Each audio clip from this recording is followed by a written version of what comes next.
everyone, this video is for my friends. We are going to be making some Halloween t-shirts together, so I just wanted to put a little video together for them to see the basic steps involved. So the first thing you're going to want to do is find the SVG that I emailed everyone and upload it into Cricut Design Space.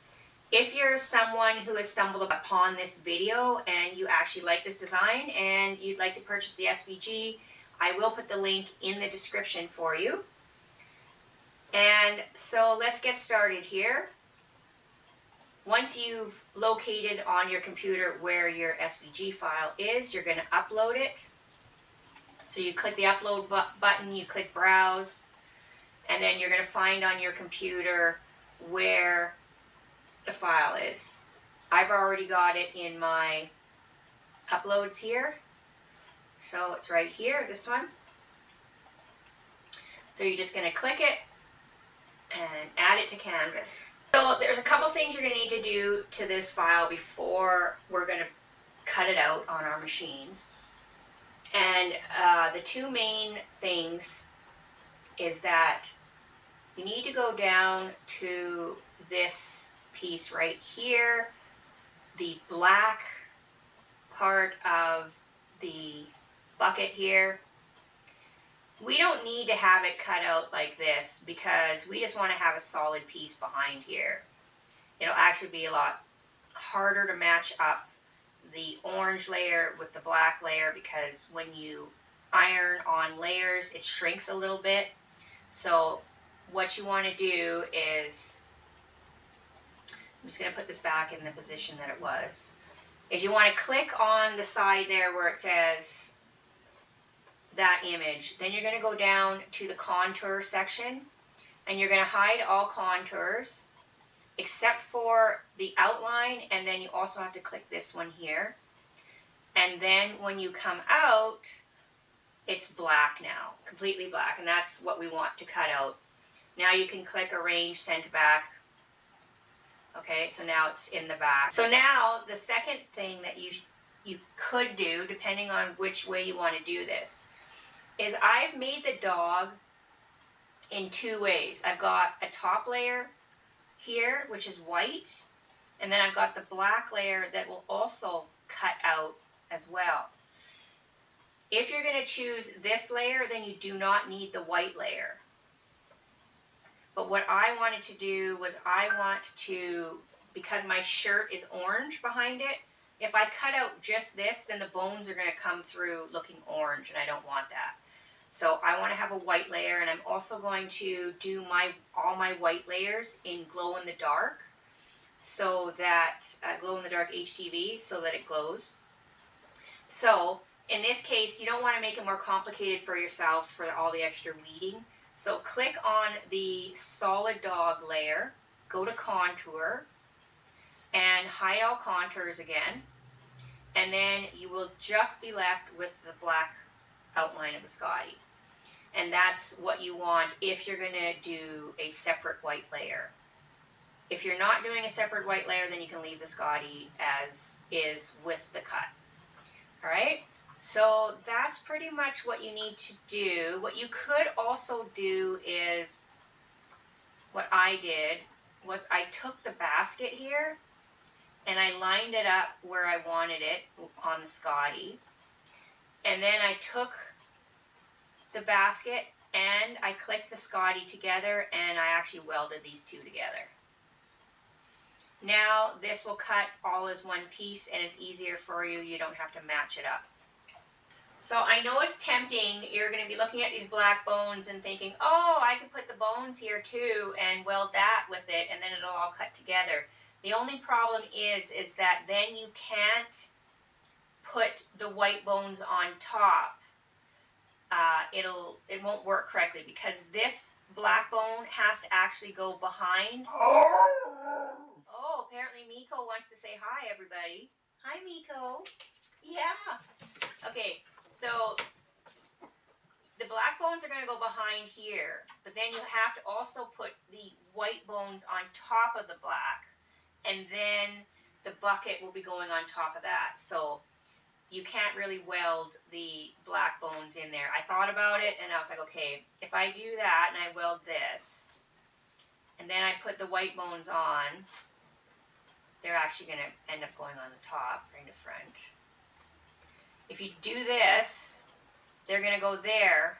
And then when you put the pumpkin on, which I also need to bring back to the front, when you put the pumpkin face back on, see the white bones are going to show through the eyes there. So this is why you have to leave all these bones separately. Okay, so now this is where you have another decision to make. If you're going to cut this all out in the same vinyl and it'll all be black, then you should highlight this whole section and group it, or sorry, attach it together. Click the attach button here. And then this is going to cut out all as one layer. However, the way I did mine, so I'm going to ungroup this, is because you cannot layer on top of glitter HTV, I wanted my trick or treat to be in glitter. But the Scottie cannot be in glitter because then I wouldn't be able to put the white layer on top. So I am actually cutting this out of just regular black HTV, and then this section is going to be glitter. And I don't want to have to waste this big section of glitter inside. So I'm actually going to ungroup the trick or treat here. And this way, when it goes to the mat, I can rearrange these on the mat and save space. And then I can cut this out later and move it down. Sorry, I keep doing that. I'm pressing the wrong buttons. By the way, Control Z is a good way to undo when something like that happens. Or, of course, you can use the undo button when you accidentally make a mistake like that. So basically what I need to do now is I need to make sure that this is going to print a different color. I always say print, but I mean cut. So I'm going to make sure that the trick and treat are one color black, so it'll go to a different mat. So let's just choose something obvious like the gray. Okay, so that's going to one mat. This black one's going to go to one mat, and then these whites are going to go to one mat. This black will also end up down here with this one, and then you've got your little bit of orange here. So when I go click make it, it's going to go on to 1, 2, 3, 4 different mats. Okay. Okay, so here we are. I clicked make it, and now we've got our white mat, our black mat. This is going to be my glitter mat, and this is going to be the orange mat. And if you want to save even more space, you can put the bones right in the middle here, and then you only need about a 5x6 piece of white glow-in-the-dark HTV. And then don't forget you have to mirror it, because whenever you're doing HTV, you have to mirror it. So every single mat, make sure you mirror.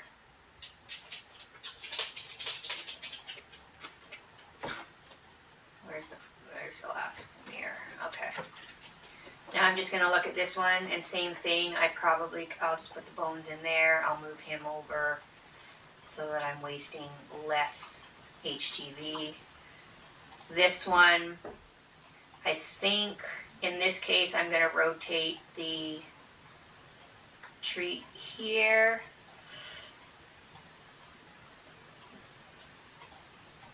And move it in there. And then after this cuts, I will cut I'll separate this from that. Okay, so there we go. And then we're just going to click continue. And you're going to have to change your material, your cut setting when you get to the glitter sheet. I don't have my machine turned on right now, so you can't see it. But when that pops up, you're just going to choose whatever HTV setting you have. I usually just use everyday iron on, and then once I get to the glitter mat, I'm going to change it to glitter HTV. Okay, so let's go to where I have everything cut out now. Okay, so I didn't actually talk during this part of the video, so I'm just going to do a voiceover here. Once you have all your pieces cut out, you will weed them individually like I'm doing here. I've weeded the bones, I've done the part of the pumpkin, and I'm working on the black portion of the Scottie here. And as you can see, I'm mostly just using my hands to pull it apart, but you can use a pin pen or a weeding tool to help you, but I found it was very easy to weed. Now I'm using the pin pen for the interior sections here. And now we're going to work on the glitter portion. I do find that after I've got my sections cut out, if I stick it back onto the mat, it really helps me with weeding, instead of just putting it on the table where it's going to slide everywhere. I also have an overhead light that I use, which helps me a lot as well. I do have the, I forget what it's called, but the Cricut whiteboard, maybe that's what it's called, where you put it underneath, but I found it actually wasn't really that helpful, and so I prefer just putting a lamp over top my work when I do it. That's why there's such a shine on there right now. But yeah, you're basically just gonna go through and weed all the pieces of the letters out and the webs.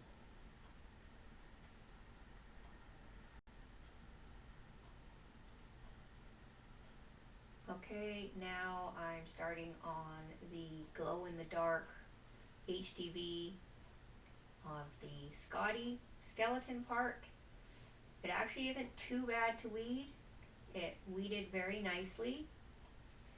As you can see, I'm just pulling it apart, and then I have to do a few of the finer details with the weeding pen after. I think I'm going to zoom up the speed on this for you guys.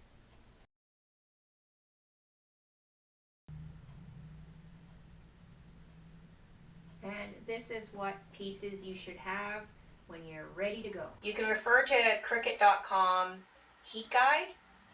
So you just go to this website. I'm actually using more of like an auto press. I don't have that machine.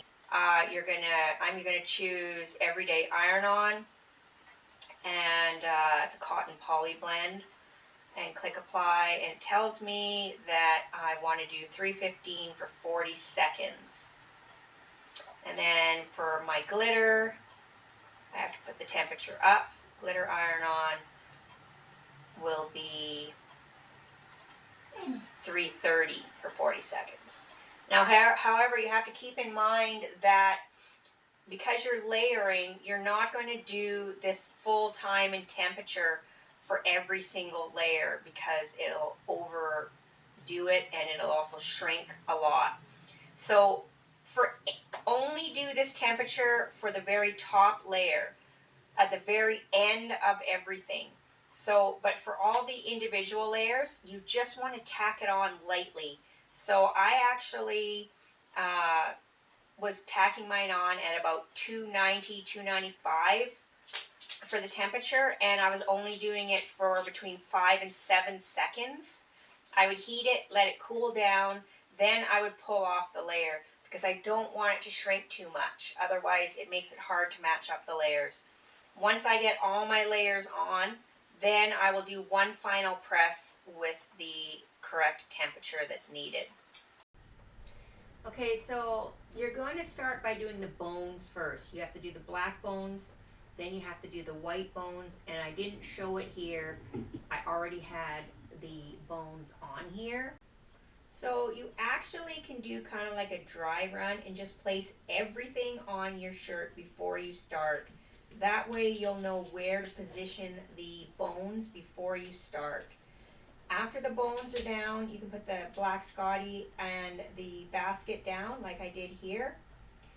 And next you're going to do everything else can go on now, because the glitter can go on, the white HTV glow in the dark can go on, and the pumpkin can go on, and you can do one final press now at the correct temperature. Being that the glitter is the highest temperature, I have set it to 330, and I'm going to press one final time for 40 seconds.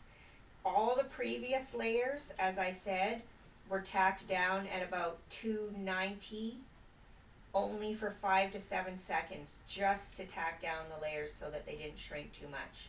And even still here, I noticed I had a hard time fitting the white Skeletor section on. It barely fit properly because the black layer underneath had shrunk a little bit, but I was able to get it to work. And there we go. We've pressed everything, and it has cooled. You can't tell in the video, but I had left it to cool. And now I'm pulling all the last pieces off, and we are going to have a awesome shirt at the end of all of this.